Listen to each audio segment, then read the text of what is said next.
Okay, so we're diving into some pretty fascinating territory today. Cushing's syndrome. It is fascinating, yeah. At its core, it's all about having way too much of a certain hormone in your system, glucocorticoids. That's right.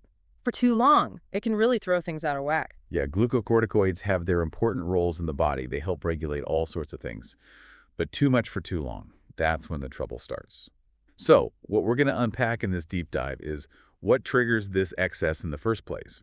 What are the telltale signs that something's off? And how do doctors go about piecing it all together? Our goal, to give you the need-to-know info, the crucial bits, without drowning you in medical jargon. Yeah, no one wants that. Right. One thing I think is super important to clarify right off the bat is that Cushing syndrome isn't a disease in itself, like something you catch. Oh, interesting. It's more of a clinical condition, a consequence of this prolonged exposure to high levels of glucocorticoids. And it's also key to distinguish Cushing syndrome from Cushing's disease. Okay, yeah. Because Cushing's disease is a specific subtype of Cushing syndrome. Uh-huh. And it's specifically caused by a benign tumor on the pituitary gland, which pumps out a hormone called ACTH. And that ACTH then tells the adrenal glands to make too much cortisol. I see. So it's all about where the excess is coming from. So first things first, let's talk about how someone might end up with too much of these glucocorticoids. Not always an internal issue, right? It Right. can be external too. Surprisingly, the most common cause is actually long-term use of certain medications, like prednisone, which is often prescribed for things like asthma or autoimmune diseases. Yeah, that's definitely something to be mindful of, especially if you or someone you know is on these types of meds for an extended period. It's almost a little ironic, isn't it? It is, You're kinda. taking medication to help one thing, and it could potentially trigger this whole other hormonal imbalance. Exactly. It really highlights the importance of those open conversations between patients and doctors about the long-term implications of any treatment, even seemingly routine ones. Absolutely. Informed consent is key. And to put this into perspective, this externally caused Cushing's, what's referred to as exogenous Cushing's, it's actually the most prevalent overall, Yeah, which makes sense when you consider how commonly these types of medications are used. They're incredibly effective at managing inflammation and immune responses. they are. But because they're essentially synthetic versions of glucocorticoids, if they're hanging around in the body for too long, they can mimic the effects of your own body overproducing them. Exactly. They're doing the same job, just not under the body's own control. Right. Now let's shift gears and delve into the internal causes. Because sometimes, unfortunately, the body just starts making too much of these glucocorticoids on its own. Mm-hmm. And those internal cases are generally categorized as either ACTH-dependent or ACTH-independent. Right. Now, for those who might not be familiar, think of ACTH as a signal hormone. A messenger. Yes, Yeah, exactly. totally. It's sent from the pituitary gland in your brain to your adrenal gland. Which sit right on top of your kidneys. Yep. And ACTH basically tells the adrenal glands, hey, it's time to make some cortisol. Right. So ACTH-dependent Cushing's means that the issue starts with that signal hormone. Mm-hmm.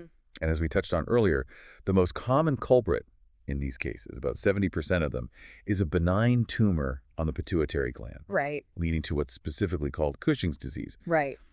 And what I find particularly interesting about this is that such a tiny issue in the pituitary gland can have such massive repercussions throughout the body. Yeah. It really speaks volumes about the power of hormones. It really does. I mean, we're talking about a tiny pituitary adenoma, often just a few millimeters in size, but it can wreak havoc on the entire hypothalamic pituitary adrenal axis. We call it the HPA axis for short. You can Oh. think of it as the body's thermostat for stress response. Yeah. It's this delicate feedback loop that normally keeps cortisol production in check.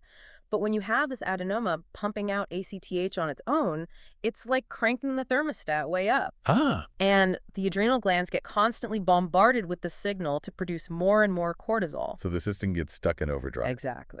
Now, sometimes that excess ACTH can come from somewhere else entirely. Right. This is what we call ectopic ACTH secretion. Right. And this can happen with tumors in places like the lungs or the pancreas. Mhm. What's interesting here is that in these cases, the symptoms can be much more intense and develop a lot faster than in Cushing's disease. Yeah. And they're often accompanied by very low potassium levels and even darkening of the skin because the ACTH levels are so high. Why is that? Why the difference in speed and severity compared to Cushing's disease? That's a great question. It's because these ectopic tumors, they're not supposed to be producing ACTH. Yes. So when they do, it's often in a much less regulated way and sometimes in much larger amounts compared to a pituitary adenoma. Ah, that makes sense. The document specifically mentions small cell lung cancer and bronchial carcinoids as examples of these ectopic tumors. So doctors would be looking for those signs: the rapid onset, the low potassium, the skin darkening. Exactly. Those can be really important clues pointing towards an ectopic source rather than a pituitary issue. Okay, so that covers the ACTH dependent side of things. Right. Now, what about ACTH independent Cushing's? So with ACTH-independent Cushing's, the problem lies within the adrenal glands themselves. The other one's going rogue. Exactly. And this accounts for about 20% of those internal Cushing's cases. Okay. It could be a tumor directly on one of the adrenal glands, where sometimes both glands just become overactive for a variety of reasons. Interesting. There are even some rare genetic conditions, like McCune-Albright syndrome, that can lead to this. So lots of potential pathways to the same endpoint. Right. What's interesting with this type is that because the issue is directly with the adrenal glands pumping out too much cortisol, the ACTH levels in the blood are actually super low. They are, yeah. The pituitary gland senses that high cortisol and basically shuts down its own ACTH production. Ah, so the feedback loop is still working, To a degree, yes. but the signal is being ignored at the source. Exactly. And the document highlights adrenal adenomas, which are typically benign tumors, Right. and hyperplasia, which is where the glands become enlarged and overactive. Mm-hmm. It's important to note, though, that while most adrenal adenomas are benign, there are also adrenal carcinomas, which are cancerous. Right. They're less common, but they can cause Cushing's syndrome too. Absolutely. Okay, so we've gone through the various ways Cushing's can develop. Now let's talk about what actually happens in the body when there's too much of these glucocorticoids circulating.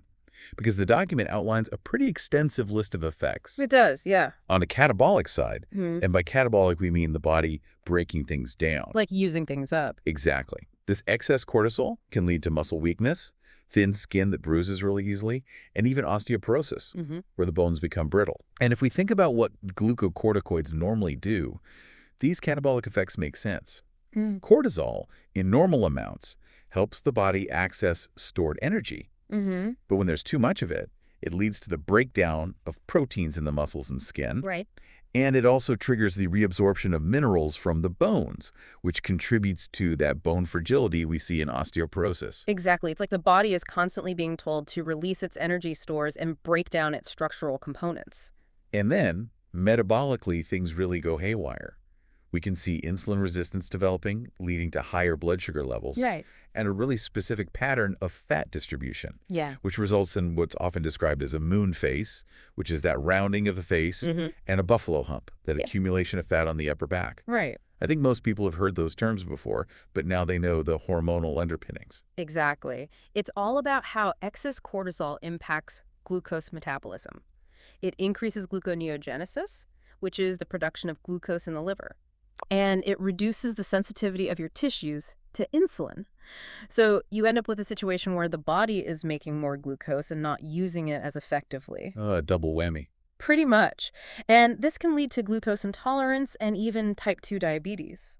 And that characteristic fat redistribution, the moon face and buffalo hump, it's thought to be due to cortisol's effect on how fat is processed and stored in different parts of the body. So it's not just about how much fat there is, but where it ends up. Exactly. And the effects of excess glucocorticoids, they don't stop there. There can also be effects that mimic other hormones, like an increase in sodium retention, Right. which can then lead to high blood pressure and swelling. Hmm. And because high levels of cortisol suppress the immune system, Yes. it increases the risk of infection. It's Absolutely. like this cascade of problems. It is. This mineralocorticoid effect, as the document calls it, is mainly due to cortisol at high levels being able to bind to receptors that normally respond to aldosterone, another hormone that helps regulate salt and water balance. So it ends up increasing sodium reabsorption in the kidneys and promoting potassium excretion. Leading to those issues with high blood pressure and potentially low potassium. Exactly.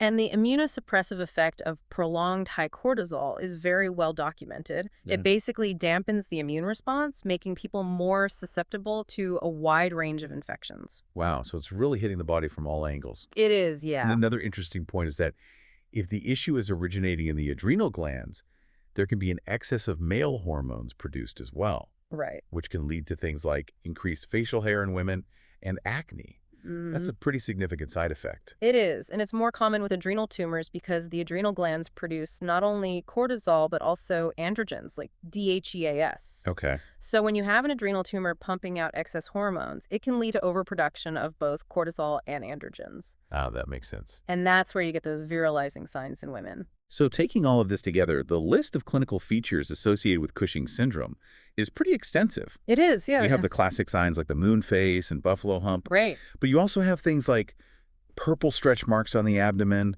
high blood pressure, even psychiatric issues like depression. It really highlights how far-reaching the effects of this condition can be. What stands out to you the most from this list? For me, it's the sheer variety of symptoms. You Yeah. have these very obvious physical changes, like the fat distribution, the skin fragility. Hmm. Then you have the metabolic disturbances, like high blood sugar, the cardiovascular problems, like hypertension, and then even those neurological and psychiatric manifestations. Yeah, it's a lot. It really is. It speaks to the impact of chronic glucocorticoid excess on the whole body. And those purple stretch marks, the striae, they're pretty characteristic, aren't they? They are, yeah. They're thought to be caused by the thinning of the skin combined with that increased subcutaneous fat, which stretches it. Ah, so it's a combination of factors. Ex- Now, let's shift gears a bit and talk about how doctors actually diagnose Cushing's syndrome. Right. Because if someone presents with these kinds of symptoms, it's not like there's a simple blood test that says, yep, you have Cushing's. Not quite, no. It's a multi-step process. It is. The first thing is confirming that there's actually too much cortisol. Right. And there are a few ways to do that. You can use urine tests, late-night saliva tests, or what's called a dexamethasone suppression test, which basically checks if the body can properly regulate cortisol production. Okay. That overnight dexamethasone suppression test, where you take a small dose of dexamethasone at night and then have your cortisol levels checked in the morning, that seems to be a pretty common initial screening tool. Yeah, it seems fairly straightforward. It is. Now, what's the thinking behind these different initial tests? Well, each one looks at cortisol levels from a slightly different angle. Ah, all right. The 24-hour urinary-free cortisol test measures the total amount of cortisol that's excreted in your urine over a full day. So it gives you a big picture view. Exactly. Then you have the late-night salivary cortisol test, which takes advantage of the fact that cortisol levels should naturally be very low at night. Right. But in Cushing's, that rhythm is often disrupted, so nighttime levels remain elevated. I see. And the dexamethasone suppression tests are designed to assess the negative feedback loop of that HPA axis we talked about earlier. Right, the thermostat. Yes. Dexamethasone is a synthetic glucocorticoid. Okay. So when you take it, it should normally signal to the pituitary to reduce ACTH production, which then lowers cortisol levels. So it's like a fake signal. Kind of, yeah. But in Cushing's syndrome, that normal suppression is impaired. So the body doesn't respond the way it should. Exactly. So once high cortisol is confirmed, what's the next step? Then comes the detective work. Figuring out the why. Exactly. Is it ACTH dependent or ACTH independent? Right. Measuring ACTH levels in the blood is the key here. So another blood test. Right. High ACTH usually means the problem is either in the pituitary or somewhere else in the body that's producing ACTH. Okay. While low ACTH suggests the adrenal glands themselves are the source of the excess cortisol, So it helps narrow things down. it's a crucial branching point in the diagnostic process. And from there, From there, you might need more specialized tests like the high-dose dexamethasone suppression test or the CRH stimulation test. what are those like? Well, they're kind of like ways to poke the hormonal system and see how it responds. Ah, I like that analogy. The high-dose dexamethasone suppression test is based on the idea that pituitary adenomas, even though they're not fully regulated by feedback, might still show some suppression of ACTH and cortisol when you hit them with a really high dose of dexamethasone. Okay. But ectopic ACTH-secreting tumors, they're usually resistant to even high doses. Interesting. The CRH stimulation test involves giving someone corticotropin-releasing hormone, CRH, which normally stimulates the pituitary to release ACTH. Okay. In Cushing's disease, the pituitary adenoma might overreact to CRH and release a ton of ACTH, followed by a surge in cortisol. Oh. But ectopic ACTH secreting tumors, they typically don't respond to CRH at all. So different responses help differentiate the source. Exactly. Now, sometimes you need to actually see what's going on, right? Right.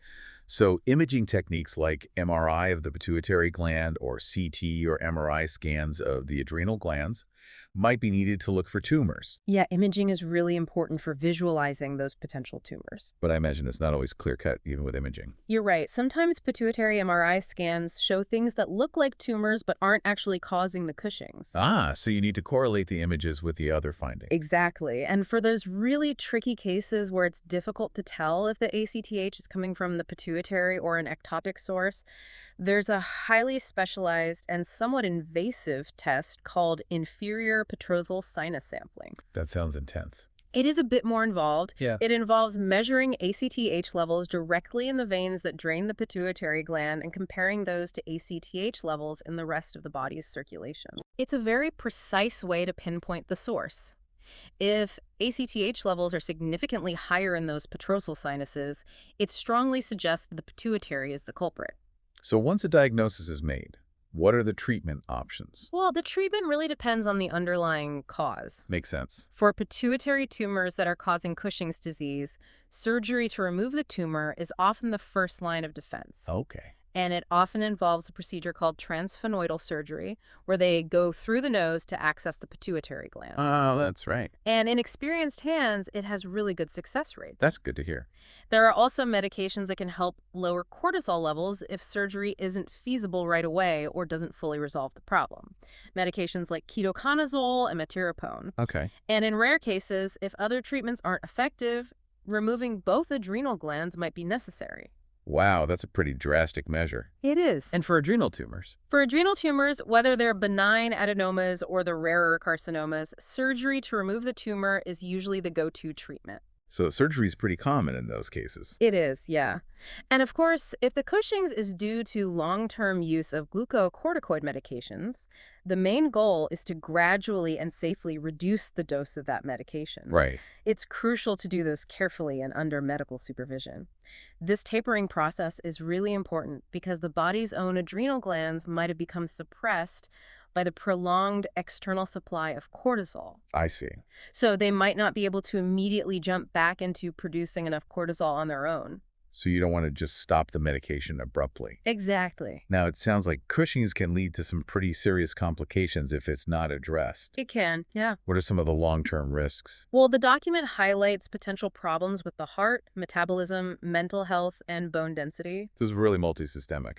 It is. You can see an increased risk of cardiovascular disease, type 2 diabetes, osteoporosis, infections, and even psychiatric problems. Wow. It's a reminder that hormonal imbalances can have a domino effect throughout the body. They really can. But the good news is that the prognosis, the long-term outlook, can vary quite a bit depending on the underlying cause.